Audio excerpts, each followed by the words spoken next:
Oh no. Peggy! Where'd you go?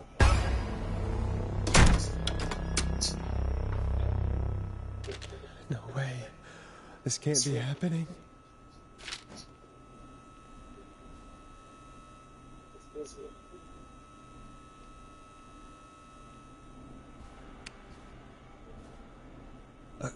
A call? Where's Peggy, Don? Have some patience, Forrest. It's almost the end of the night. Almost the end of the show. But it's not over just yet. We've got a little time still. So let's make the most of it. What do you mean?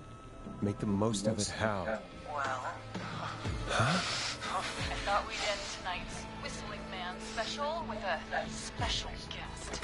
The one who started it all. Let me take that out of your mouth and... You crazy bitch! Let me go! Welcome to the air, Mr. Teddy Gallows Jr. Wait. It's all gonna come out tonight, Teddy. Your daddy and his money saved you 20 years ago. But even if he crawled out of his coffin with all the money in the world... Wait. Where the hell is Teddy? How are you talking to him if you're here with me?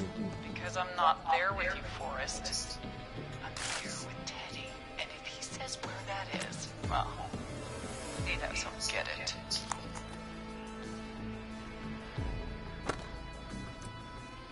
Oh, I get it.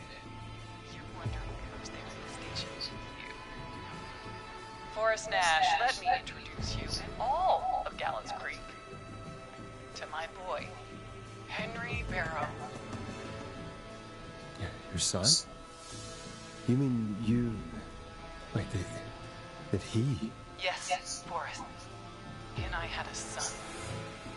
So there were two Whistling Men tonight. Of course. That explains how you were always able to get around town so quickly. And that's how you escaped the secret archives in the newspaper office. Don't think I've forgotten about that, Forrest.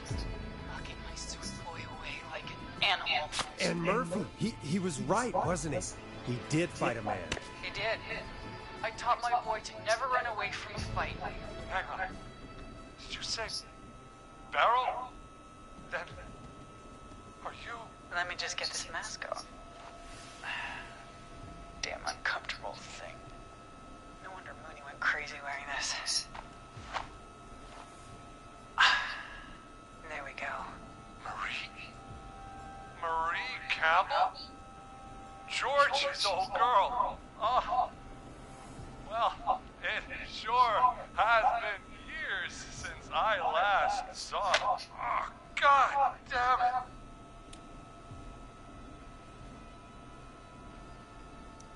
I'd be quiet if I were you, Teddy. But I'd listen to Forrest. Everyone's gonna know now what Teddy did.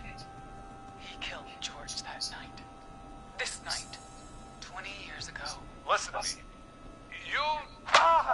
You're gonna talk when I talk to you. And not a moment before. Meanwhile, Forrest, I'm gonna give you the chance to talk.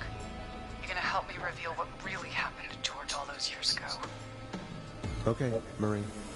I'll do it. Good. Then let's talk about the night George was murdered. Murdered? Listen,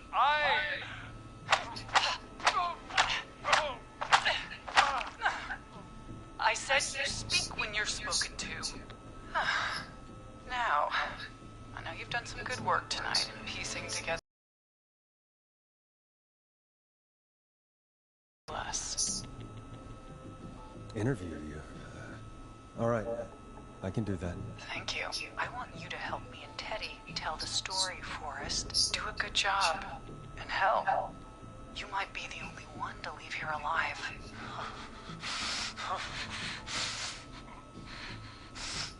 I need to drag this out. If I can buy Leslie time to get back to Gallows Creek, and if I can find out where Marie is, then this can end.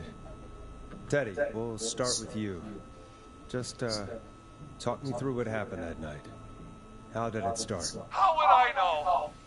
It was 20 years ago. Teddy, be honest with me or we're both going to die. Honest? Forrest, trapped here with a psycho. What the hell? God damn it. Okay. Our first team party was coming up, and when I saw the date it was scheduled for, I had an idea for a way we could prank the new guys. I understand that kids in Gallows Creek know tonight as Whistling Night. I'm guessing that's what you mean? Well, we didn't have a name for it then. It was just the night Mooney went missing. But Whistling Night is what they'd call it later. Wait. You mean this was the first Whistling Night? Keep talking, Teddy. We went up near Whistling Point. God, who was there? Me, Jason, and George, of course. But George didn't come alone. He brought Marie. And Roller Ricky, he was there too, wasn't he? Yes, Ricky was there too. Runner Ricky, our wide receiver. I helped him off the bottle, you know? Because I'm a decent man. Is that so? Yes, it is. He came apart one day. Some people do.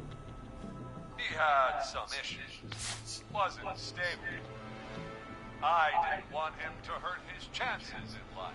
So, I helped him keep himself together. You were afraid he would talk about that night, weren't you? Keep talking. About midway through the night, we put the prank into action. We looked up at the trees and saw Jason there. Bloody, like he'd just been stabbed. And the Whistling Man, screaming. George and I and Ricky, we got left behind. But Ricky was in on it too. I know he was. He and Teddy were as close as anybody. Teddy must have told him the plan. Did you ask Ricky if he knew or not? I didn't see any reason to. Why? Because Ricky phoned up earlier. He didn't know anything about it, Marie. What? He had no idea what was happening. He said he was as terrified as anybody. Isn't that right, Teddy? You didn't tell him, did you? Ricky never could keep his mouth shut. If we told him, he would have given everything away. But well, it doesn't matter. He didn't run his mouth enough to tell anybody about it afterwards. He's still guilty. It was just a stupid prank. How can you still say it was just a prank? Oh, come on. God damn it! You made George think Jason had been murdered. He thought his best friend was dead. And so tonight you stabbed him for real? It's the role he wanted to play. Jason's still alive, Marie. He was with a friend. We talked her through how to stop the bleeding and got him professional help just in time. Oh. Well, shame he didn't have the good sense to die earlier. He's gonna regret that. Enough about him. Me and George took off running, but somehow we got separated in the woods. I ended up near the bottom of Whistling Point, and when I noticed George wasn't with me, I panicked. And then, I don't know how he snuck up on me, but the Whistling Man grabs me. I scream, and he starts laughing, telling me it's just a joke. I can stall for time here.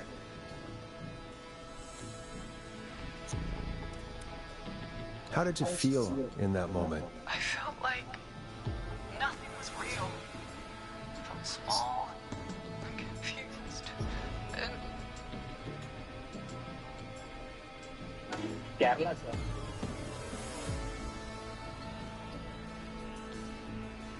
Who was under the mask, Marie?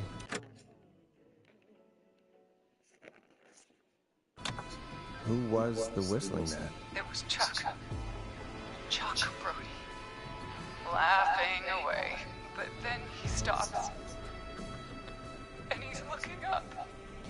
At the top of Whistling Point. What was he looking at? Teddy, what happened next? Nothing.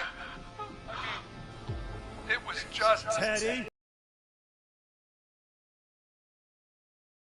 point.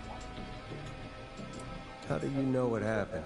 I saw it. You pushed him. You were up there. You were dressed as the Whistling Man too, and I didn't push him, God damn it! I just chased him up there, and he kept backing up. When I saw he was about to go over, I reached out. That's what you saw. you liar. It's not my fault. He didn't know it was a joke. If he'd had any brains, he would have realized. Ugh, you bitch. No one's going to believe this. After all you did. If she's lying, why the cover-up? My future was at stake, Nash. You know what it's like. People like us are bred for bigger things. I'm going to be the mayor of this town, Forrest. And then governor. And then, who knows? What happened that night was tragic. It should never have happened. But it was a mistake. It was just a stupid joke gone wrong. So my father sent Clive out to clean it up. Why should have let ruin my future? George was a blip? He wasn't a blip, Marie. His father covered it up from there. I searched for George's body all night, but Sandra found him the next morning while out jazz running. she found him in the river, but she lied about that to protect Teddy. She said something about her rent going up, unless she... Teddy, did your father own Sandra Sharp's dance studio? It's Gallows Creek, not Sharp Creek.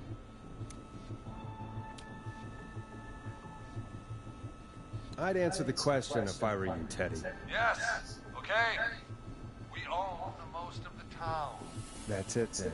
Your father was going to run her out of business unless she lied and said she found him in the reservoir instead of the river. What my father did in his business dealings is nothing to do with me. The false reports. That's why you killed Sheriff Matthews too, isn't it, Maria? Not just to get him out of the way, but... Everyone was in on it, Forrest. Even the coroner wrote a fake report. Said George was drinking. That he just got himself into trouble. And I saw. I'm sorry. For all it's worth, Virginia didn't have much of a choice. She had a sick sister whose treatment she couldn't afford. She played along with the gallows to save her sister's life. And her own. even still, she should have told the truth. I did my part. I tried everything I could think of. I even went to the newspaper, but no. That coward killed the story. We'll take care of Maurice Russell later.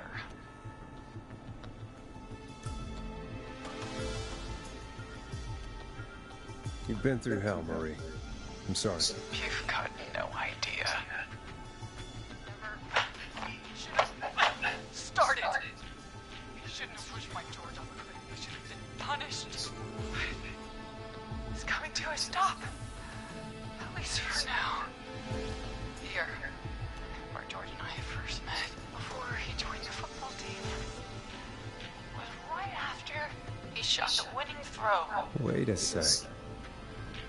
We're at Gallows Creek High, in the gymnasium.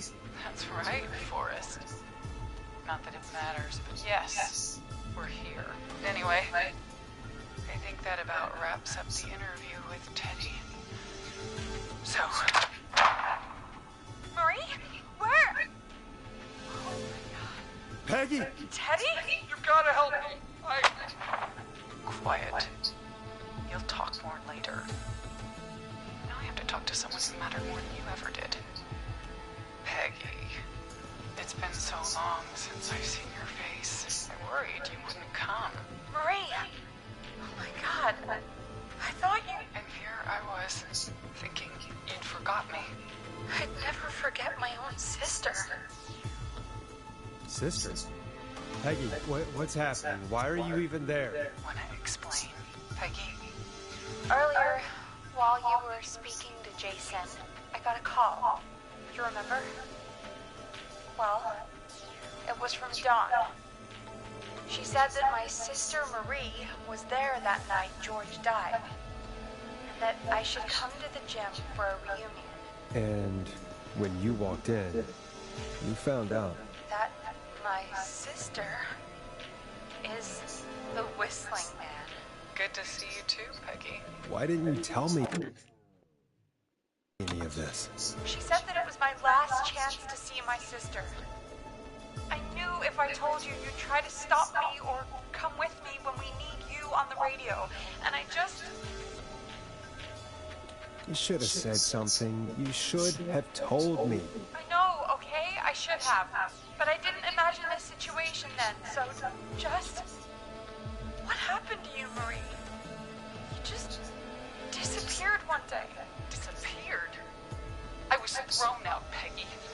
I begged Mom and Dad to do something about what happened that night, but did they care? No. They told me to stay quiet. They only cared when they learned I'd been with George. Marie, I'm so sorry. I never knew. It's not your fault. Really, it's Mom and Dad I should be seeing right now. But since they're dead and gone, well, I'll have to settle for the next best thing. Next best thing? Do you mean? Someone has to pay for what they did. Marie, please. Mom and Dad are gone, Peggy. Besides, you forgot me. Just like the rest. You forgot. Marie, Peggy never forgot about you. Keep your mouth shut. She kept a card from you. She kept it here on her desk. What card? The card you made me for my 8th birthday. What does it say then? Happy birthday, Peg. Now you're great and 8. Love, M. Well, out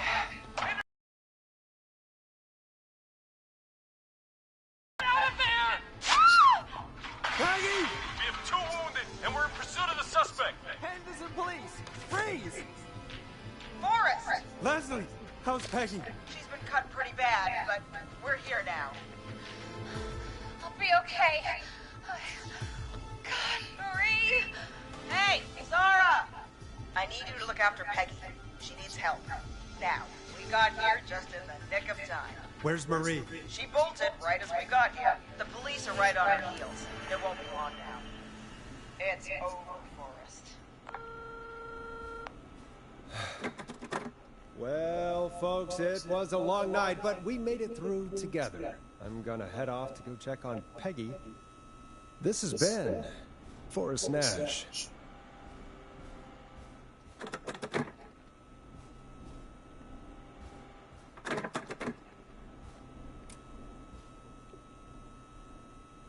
Let's make tomorrow better.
It's a killer frequency.